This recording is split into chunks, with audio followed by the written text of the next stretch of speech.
50 साल पहले एक विमान हादसे में बचे 16 लोगों ने खुद को जिंदा रखने के लिए अपने ही साथियों को खाना पड़ा। उनकी इस जिंदगी से लड़ी जंग के बारे में जानकर आप सभी की रूह कांप जाएगी। यह 72 दिन के उस संघर्ष की सच्ची कहानी है। 13 अक्टूबर 1972 को उरुग्वे देश की रग्बी खेल की टीम को ओल्ड क्रिश्चियन क्लब की टीम के साथ चिली में मैच खेलना था। चिली जाने के लिए एक प्लेन में 12 अक्टूबर को उरुग्वे देश के 19 खिलाड़ियों, मैनेजर और उनके मालिक व दोस्तों ने उड़ान भरी। उनके साथ विमान में 5 क्रू सदस्य भी थे।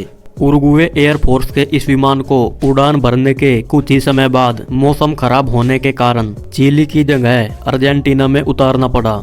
यहाँ पर रुककर मौसम साफ होने का इंतजार किया और अगले दिन दोपहर 2:18 पर उड़ान भरी। उस विमान के पायलट को ग्लेशियर के ऊपर से 29 बार गुजरने का अनुभव था, लेकिन बदकिस्मती से उस समय पायलट की जगह को पायलट विमान उड़ा रहा था और मौसम भी खराब था।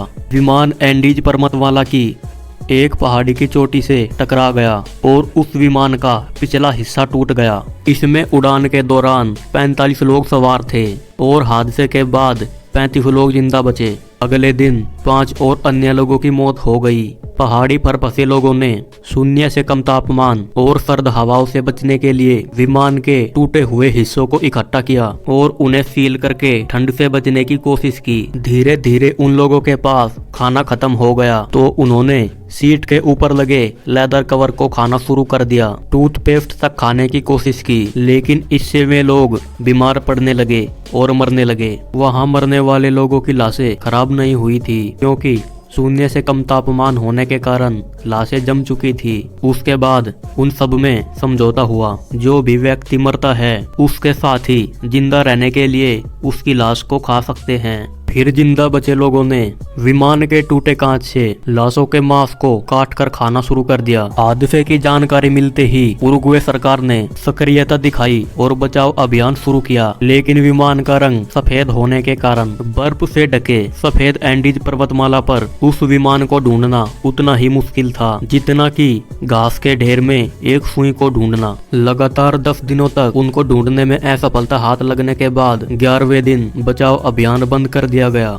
सबका मानना था कि एंडीज के खराब मौसम और बिना भोजन पानी के किसी का भी इतने दिनों तक जिंदा रहना नामुमकिन है। हादसे के 60 दिन बीत चुके थे। बचे हुए आदमियों को मदद की कोई उम्मीद दिखाई नहीं दी। तो 2 खिलाड़ियों नैंडो पेरेडो और रॉबर्ट केनेसा ने सोचा कि यहाँ पड़े पड़े मरने से अच्छा है कि मदद की तलाश में निकला जाए। 60 दिनों में दोनों कमजोर हो चुके थे और बर्फ पर ट्रैकिंग करने के लिए उनके पास कोई साधन नहीं था, लेकिन दोनों खिलाड़ी थे और अंत तक हार नहीं मानने का जज्बा था। दोनों जैसे तैसे चिली के आबादी वाले क्षेत्र तक पहुंच गए, जहां दोनों ने रेस्क्यू टीम को अपने साथियों की लोकेशन बताई। जब हार्ले विमान पर सवार हुआ था तो उस समय वह 84 किलो का था, लेकिन अब उनका वजन केवल 37 किलो रह गया था। औसतन हर बचे हुए व्यक्ति का 29 किलो वजन कम हुआ था। हादसे के 72 दिनों बाद 16 लोगों का जिंदा बचना भी किसी चमत्कार से कम नहीं माना गया। दोस्तों, अगर आपको ऐसी वीडियो पसंद है तो कृपया करके चैनल को सब्सक्राइब जरूर करें, क्योंकि आगे भी हम इस चैनल पर ऐसी ही इंटरेस्टिंग वीडियो लाते रहेंगे।